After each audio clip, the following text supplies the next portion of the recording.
Hello everyone, स्वागत है आप सभी का हमारे यूट्यूब चैनल पर। फ्रेंड्स, आज के इस वीडियो में हम ले आए हैं डेली जी के क्वेश्चन नंबर 6। तो चलिए वीडियो करते हैं। इसमें सारे क्वेश्चंस प्रीवियस ईयर क्वेश्चंस होते हैं, तो काफी इंपोर्टेंट वीडियो रहने वाली है आपके लिए। तो वीडियो को लाइक जरूर कीजिएगा। अगर पहली बार आप चैनल पर आए हैं तो चैनल को सब्सक्राइब भी कीजिए। तो चलिए वीडियो स्टार्ट करते हैं। पहला क्वेश्चन है आज का, इनमें से क्या प्लास्टिक मनी के रूप में भी जाना जाता है? फ्रेंड, जो प्लास्टिक मनी के अभी जो नया टर्म आया है प्लास्टिक मनी, उनको हम इनमें से इसको हम प्लास्टिक मनी बोल सकते हैं। तो पहला ऑप्शन है फिक्स्ड डिपॉजिट, दूसरा ऑप्शन है क्रेडिट कार्ड, तीसरा ऑप्शन है बेयर चेक और चौथा ऑप्शन है डिमांड ड्राफ्ट। तो फ्रेंड्स, हम प्लास्टिक मनी क्रेडिट कार्ड को बोल सकते हैं। जो आपका एटीएम कार्ड होता है उससे आप लेन देन कर पाते हैं, एक तरह से वो प्लास्टिक का बना होता है, तो सारे पैसे का लेन देन हम उससे कर पाते हैं, तो इसलिए उसे हम प्लास्टिक मनी बोल सकते हैं। तो अगला क्वेश्चन है क्वेश्चन नंबर सेकंड, योजना आयोग के पहले अध्यक्ष कौन थे? फ्रेंड, जो योजना आयोग है भारत सरकार का, उसके सबसे पहले अध्यक्ष कौन थे? तो पहला ऑप्शन है आपका डॉक्टर राजेंद्र प्रसाद, दूसरा ऑप्शन है डॉक्टर सर्वपल्ली राधाकृष्णन, तीसरा ऑप्शन है जवाहरलाल नेहरू और चौथा ऑप्शन है एम विश्वेश्वरैया। तो फ्रेंड्स, इसका सही आंसर हो जाता है डॉक्टर जवाहरलाल नेहरू। आपको हमें कमेंट सेक्शन में ये बताना है कि प्रेजेंट में योजना आयोग के अध्यक्ष कौन है। तो अगले क्वेश्चन की ओर बढ़ते हैं। क्वेश्चन नंबर 3, लोकतंत्र की जरूरी विशेषता किसे प्रमुखता देना है? यानी कि जो हमारा लोकतंत्र है उसकी सबसे बड़ी विशेषता है किसको प्रमुखता देना, तो ये आपको बताना है। पहला ऑप्शन है नागरिक को, दूसरा ऑप्शन है नागरिक संगठनों को, तीसरा ऑप्शन है न्यायपालिका को और चौथा ऑप्शन है कार्यकारी अधिकारी को। तो फ्रेंड्स, इसका राइट आंसर हो जाता है नागरिक को। यानी कि लोकतंत्र की जो जरूरी विशेषता है वो नागरिकों को प्रमुखता देना होती है, यानी कि नागरिक सबसे प्रमुख होते हैं लोकतंत्र में। अगला क्वेश्चन है क्वेश्चन नंबर 4, संविधान द्वारा कितने प्रकार के आपातकाल की परिकल्पना की गई है? हमारा जो कॉन्स्टिट्यूशन है संविधान, उसमें कितने तरह के आपातकाल यानी कि इमरजेंसी की परिकल्पना की गई है, तो ये आपको बताना है। पहला ऑप्शन है 1, दूसरा ऑप्शन है 2, तीसरा ऑप्शन है 3 और चौथा ऑप्शन है 4। तो फ्रेंड, जो हमारा संविधान है उसमें कुल मिलाकर 3 आपातकाल की परिकल्पना की गई है, यानी कि 3 तरह के आपातकाल हो सकते हैं। चलिए फ्रेंड्स, अगला क्वेश्चन देखते हैं। क्वेश्चन नंबर 5, भारतीय संविधान के किस अनुच्छेद में के अंतर्गत केंद्र सरकार राज्य सरकारों को निर्देश दे सकती है? यानी कि जो हमारा कॉन्स्टिट्यूशन है उसके किस अनुच्छेद यानी कि आर्टिकल के अंदर जो भारत सरकार है, सेंट्रल गवर्नमेंट जो होती है, वो स्टेट गवर्नमेंट यानी कि राज्य सरकारों को निर्देश दे सकती है किसी कार्य को करने के लिए। तो पहला ऑप्शन है अनुच्छेद 256, दूसरा अनुच्छेद है 263, तीसरा अनुच्छेद है 356 और चौथा ऑप्शन है अनुच्छेद 370। तो फ्रेंड्स, इसका राइट आंसर हो जाएगा अनुच्छेद 256। यानी कि अगर केंद्र की सरकार को राज्य सरकारों से कोई कार्य करवाना है तो अनुच्छेद 256 के अंतर्गत वो उसे आदेश दे सकती है या फिर निर्देश दे सकती है उस कार्य को करने के लिए। तो चलिए नेक्स्ट क्वेश्चन की ओर बढ़ते हैं। किस भारतीय शासक का राज्य विस्तार भारत से बाहर था? यानी कि कौन सा भारतीय शासक था जिसने भारत के बाहर भी अपना राज्य का विस्तार कर लिया था? तो पहला ऑप्शन है चंद्रगुप्त मौर्य, दूसरा ऑप्शन कनिष्क, तीसरा ऑप्शन है चंद्रगुप्त मौर्य और कनिष्क दोनों और चौथा ऑप्शन है कोई विकल्प सही नहीं है। तो फ्रेंड्स, जो भारतीय शासक थे जिन्होंने अपना राज्य विस्तार भारत से ही बाहर कर लिया था वो दोनों ही थे, यानी कि चंद्रगुप्त और कनिष्क दोनों ने ही भारत से बाहर अपना राज्य का विस्तार कर लिया था। काफी बड़े एरिया को इन्होंने अपने अंडर में कवर कर रखा था। तो अगला क्वेश्चन देखते हैं, बिम्बिसार निम्नलिखित राजवंशों में से किसके संस्थापक थे? यानी कि जो बिम्बिसार नाम के राजा हैं उन्होंने इनमें से किस वंश की स्थापना की थी, यानी किस वंश के पहले राजा थे? पहला ऑप्शन है नंद वंश, दूसरा ऑप्शन है मौर्य वंश, तीसरा ऑप्शन है हर्यक वंश और चौथा ऑप्शन है गुप्त वंश। तो फ्रेंड, जो बिम्बिसार थे वो हर्यक वंश के संस्थापक थे। अगला क्वेश्चन है क्वेश्चन नंबर 8, भारत छोड़ो आंदोलन का दूसरा नाम क्या था? फ्रेंड, जो बहुत प्रसिद्ध भारत छोड़ो आंदोलन है जिससे रिलेटेड काफी क्वेश्चन पूछ ले जाते हैं, उससे एक क्वेश्चन ये भी बन जाता है कि भारत छोड़ो आंदोलन का दूसरा नाम क्या था? तो पहला ऑप्शन है अगस्त क्रांति, दूसरा ऑप्शन है असहयोग आंदोलन, तीसरा ऑप्शन है सविनय अवज्ञा आंदोलन और चौथा ऑप्शन है इनमें से कोई नहीं। तो फ्रेंड्स, जो भारत छोड़ो आंदोलन का दूसरा नाम है वो है अगस्त क्रांति, यानी कि अगस्त के महीने में स्टार्ट किया गया था भारत छोड़ो आंदोलन, तो इसे हम अगस्त क्रांति भी बोलते हैं। अगला क्वेश्चन देखते हैं, क्वेश्चन नंबर 9, किस सत्र में कांग्रेस पार्टी का विभाजन हुआ था? फ्रेंड, जो सूरत स्प्लिट यानी कि जो कांग्रेस पार्टी का विभाजन हुआ था नरम दल और गरम दल में, वो किस सत्र में हुआ था ये आपको बताना है।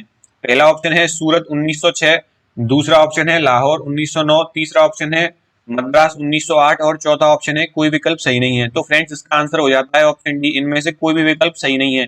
फ्रेंड, जो कांग्रेस पार्टी का विभाजन हुआ था नरम दल और गरम दल में, वो हुआ था सूरत में 1907 में। यहाँ पर 1906 है इसलिए गलत हो जाता है। अगर यहाँ पर 1907 होता तो ये राइट आंसर हो जाता। तो फ्रेंड्स आपको याद रखना है कि जो कांग्रेस पार्टी का दो भागों में विभाजन हुआ था, नरम दल और गरम दल, वो हुआ था सूरत सत्र सन 1907 में, न कि 1906 में, इसलिए ये ऑप्शन गलत हो जाएगा। तो चलिए अगले क्वेश्चन देखते हैं। क्वेश्चन नंबर 10, सालार जंग संग्रहालय कहाँ स्थित है? सालार जंग म्यूजियम कहाँ पर स्थित है? पहला ऑप्शन है पटना, दूसरा ऑप्शन है हैदराबाद, तीसरा ऑप्शन है लखनऊ और चौथा ऑप्शन है मुंबई। तो फ्रेंड्स जो सालारगंज म्यूजियम स्थित है वो स्थित है हैदराबाद में। चलिए अगला क्वेश्चन देखते हैं। भारतीय विरासत के लघु चित्रों का विकास इनमें से कहाँ नहीं हुआ था? जो लघु चित्रों का, जो लघु चित्र कथाएं होती हैं, उसका विकास इन भारतीय विरासत में से कहाँ पर नहीं हुआ था, ये आपको बताना है। तो इन चार ऑप्शंस में से तीन जगहों पर हुआ होगा, आपको चौथा ऑप्शन बताना है जिस जगह पर नहीं हुआ होगा। पहला ऑप्शन है मेवाड़, दूसरा ऑप्शन जूनागढ़, तीसरा है किशनगढ़ और चौथा है बूंदी। तो फ्रेंड्स इसका सही आंसर हो जाता है किशनगढ़, यानी कि भारतीय विरासत के जो लघु चित्रों का विकास है वो किशनगढ़ में नहीं हुआ है, बाकी तीन जगहों पर हो चुका है। अगला क्वेश्चन देख लेते हैं, क्वेश्चन नंबर 12, लिपुलेख दर्रा किस राज्य में स्थित है? लिपुलेख नाम का जो दर्रा है, ज्योग्राफी से क्वेश्चन है ये, वो किस राज्य में स्थित है, किस स्टेट में स्थित है, आपको बताना है। पहला ऑप्शन है सिक्किम, दूसरा है उत्तराखंड, तीसरा प्रदेश है हिमाचल प्रदेश और चौथा ऑप्शन है जम्मू कश्मीर। तो फ्रेंड जो लिपुलेख दर्रा है वो स्थित है उत्तराखंड में, ये राइट आंसर हो जाएगा ऑप्शन बी। अगला क्वेश्चन देखते हैं, जम्मू और कश्मीर में केसर खेती के लिए निम्नलिखित में से कौन सा स्थान प्रसिद्ध है? फ्रेंड्स आप सभी को पता होगा जम्मू कश्मीर में केसर की खेती होती है, और केसर की खेती में किस स्थान पर सबसे ज्यादा प्रसिद्ध है केसर की खेती, वो आपको बताना है। तो पहला ऑप्शन है पंपोर, दूसरा ऑप्शन है कश्मीर, तीसरा ऑप्शन है जम्मू और चौथा ऑप्शन है लद्दाख। तो फ्रेंड जो सबसे ज्यादा प्रसिद्ध स्थान है जम्मू कश्मीर में केसर की खेती के लिए, वो है ऑप्शन ए पंपोर नाम का स्थान। अगला क्वेश्चन देखते हैं, क्वेश्चन नंबर 14, बारिश की बूंदें गोलाकार होने की वजह क्या है? जो फ्रेंड्स बारिश होती है उसकी जो बूंदें गोलाकार होती हैं, यानी कि स्फेरिकल शेप में होती हैं, उसका रीजन क्या होता है, कारण क्या होता है? पहला ऑप्शन है चिपचिपापन, दूसरा है लोग, तीसरा है टकराव और चौथा है पृष्ठ तनाव। तो फ्रेंड जो रीजन होता है बारिश की बूंदों के गोलाकार होने का, वो होता है पृष्ठ तनाव, यानी कि सरफेस टेंशन। अगला क्वेश्चन, क्वेश्चन नंबर 15 देखते हैं, निम्न में से क्या सबसे अधिक जलन पैदा करता है? इन चारों ऑप्शंस में से सबसे ज्यादा जलन किस चीज से होगी अगर वो आपकी स्किन पर गिर जाए तो, या फिर अगर आपकी स्किन पे टच हो जाए तो? पहला ऑप्शन है उबलता पानी, दूसरा है भाप, तीसरा है गर्म हवा और चौथा है सूर्य की किरणें। तो फ्रेंड जो इसका राइट आंसर हो जाता है वो हो जाता है भाप, यानी कि जो गर्म पानी वेपराइज होता है, अगर वो आपकी स्किन से टच हो जाए तो सबसे ज्यादा जलन उसी से होगी, क्योंकि सबसे ज्यादा टेम्परेचर उसी का होता है।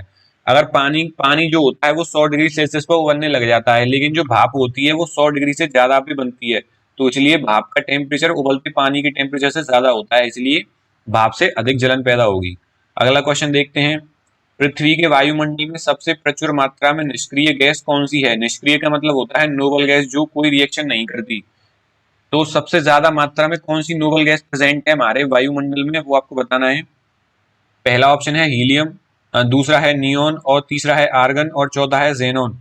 तो फ्रेंड जो सबसे ज्यादा मात्रा में नोबल गैस प्रेजेंट है हमारे वायुमंडल में वो है आर्गन। फ्रेंड्स अगर आपसे गैस पूछी जाए तो वो कार्बन डाइऑक्साइड हो जाएगी, लेकिन ये नोबल गैस पूछी गई है, इसलिए इसका राइट आंसर हो जाएगा आर्गन। अगला क्वेश्चन, निम्न में से सबसे नरम धातु कौन सा है? सबसे नरम जो चाकू से भी कट जाए इतना नरम धातु होता है, वो सबसे नरम कौन सा है? प्लेटिनम, दूसरा ऑप्शन है चांदी, तीसरा है लोहा और चौथा ऑप्शन है सोना। तो फ्रेंड जो सबसे नरम या सॉफ्ट मेटल होता है वो होता है ऑप्शन डी सोना। प्योर मेटल, अगर हम प्योर सोना देखें तो वो चाकू से अगर उसे काटेंगे तो वो भी कट जाएगा, इतना सॉफ्ट होता है प्योर जो गोल्ड होता है बिना मिलावट के। अगला क्वेश्चन, क्वेश्चन नंबर 18, वातावरण की कौन सी परत ओजोन स्फीयर भी कहलाती है? जो ओजोन स्फीयर है वो कौन सी वातावरण की परत है जिसे हम ओजोन स्फीयर भी कहते हैं? तो पहला ऑप्शन है एक्सोस्फेयर, दूसरा ऑप्शन है स्ट्रेटोस्फेयर, तीसरा ऑप्शन है ट्रोपोस्फेयर और चौथा ऑप्शन है मीसोस्फेयर। तो फ्रेंड जो ओजोनोस्फेयर कहलाती है वो कहलाती है हमारी स्ट्रेटोस्फेयर, क्योंकि इसमें ओजोन लेयर प्रेजेंट है, इसलिए हम इसे ओजोनोस्फेयर भी बोलते हैं। तो चलिए अगला क्वेश्चन देख लेते हैं, क्वेश्चन नंबर 19, ताजमहल के पीला होने के लिए क्या जिम्मेदार है? फ्रेंड जो आगरा स्थित ताजमहल है वो धीरे धीरे पीला होता जा रहा है, तो उसका कारण क्या है ये आपको बताना है। तो पहला ऑप्शन है पोटेशियम, दूसरा है कार्बन डाइऑक्साइड, तीसरा है सल्फर डाइऑक्साइड और चौथा ऑप्शन है कोई विकल्प सही नहीं है। तो फ्रेंड जो ताजमहल के थोड़ा थोड़ा येलोइश होने का कारण है, यानी कि पीला पड़ने का कारण है, वो है कार्बन डाइऑक्साइड। जो वायु प्रदूषण हो रहा है उस वजह से उसका रंग जो है पीला पड़ता जा रहा है। अगला क्वेश्चन करते हैं, क्वेश्चन नंबर 20, मिशन इंद्रधनुष किससे संबंधित है? जो मिशन इंद्रधनुष है सेंट्रल गवर्नमेंट की स्कीम वो इनमें से किससे संबंधित है? बच्चों की सुरक्षा से, बच्चों के टीकाकरण से, ई कॉमर्स से या चावल निर्यात से? तो फ्रेंड जो मिशन इंद्रधनुष है वो रिलेटेड है ई कॉमर्स से। अगला क्वेश्चन देखते हैं, क्वेश्चन नंबर 21। भारत द्वारा हाल ही में परीक्षण किए गए स्वदेशी सबसोनिक क्रूज मिसाइल का क्या नाम है? जो भारत ने अभी परीक्षण किया है सबसोनिक क्रूज मिसाइल का, उसका नाम क्या है? स्वदेशी निर्मित यानी भारत में निर्मित है। तो पहला ऑप्शन है आपका त्रिशूल, दूसरा ऑप्शन है नाग, तीसरा ऑप्शन है निर्भय और चौथा ऑप्शन है काल। तो फ्रेंड्स जो ऑप्शन क्वेश्चन नंबर 21 का राइट आंसर हो जाएगा वो हो जाएगा ऑप्शन सी निर्भय। जो सब स्वदेशी सबसोनिक क्रूज मिसाइल जो भारत में खुद निर्मित करी है उसका नाम है निर्भय। अगला क्वेश्चन, क्वेश्चन नंबर 22। निम्नलिखित में से कौन वर्ल्ड रेसलिंग एंटरटेनमेंट यानी कि WWE की जो फाइट होती है, आपने देखा भी होगा कई बार, से जोड़ने वाली भारतीय महिला बनी, यानी कि पहली भारतीय महिला जो WWE में जुड़ गई हैं यानी कि WWE में लड़ा करेंगी, वो कौन बनी है? तो पहला ऑप्शन है MC मैरी कॉम, दूसरा ऑप्शन है बबीता फोगाट, तीसरा ऑप्शन है कविता देवी और चौथा ऑप्शन है इनमें से कोई नहीं। तो फ्रेंड जो पहली भारतीय महिला बन गई है ऐसा करने वाली वो है कविता देवी। अगला क्वेश्चन देख लेते हैं, क्वेश्चन नंबर 23। भारत के इन पड़ोसियों में से केवल एक ही मुद्रा के रूप में रुपए का उपयोग नहीं करता, वो कौन है ये आपको बताना है। तो इन चार ऑप्शंस में से तीन जो हैं वो भारतीय जो करेंसी है रुपया उसका ही प्रयोग करते हैं अपनी करेंसी के लिए, और एक नहीं करता, तो वो आपको बताना है कि कौन सा देश है। तो पहला ऑप्शन है पाकिस्तान, दूसरा ऑप्शन है श्रीलंका, तीसरा ऑप्शन है नेपाल और चौथा ऑप्शन है बांग्लादेश। तो फ्रेंड जो इसका राइट आंसर है वो है ऑप्शन डी बांग्लादेश, यानी बांग्लादेश ही केवल रुपए का प्रयोग नहीं करता, बाकी तीनों देश रुपए का प्रयोग करते हैं। तो ऑप्शन डी सही हो जाएगा। अगला क्वेश्चन, क्वेश्चन नंबर 24। अर्थशास्त्र के लिए 2017 का नोबेल पुरस्कार किसने जीता था? जो 2017 में अर्थशास्त्र यानी इकोनॉमिक्स के क्षेत्र में नोबेल पुरस्कार जीता है वो किसने जीता है? पहला ऑप्शन रघुराम राजन, दूसरा ऑप्शन है रिचर्ड थॉलर, तीसरा ऑप्शन है जगदीश भगवती और चौथा ऑप्शन है अमृत सेन।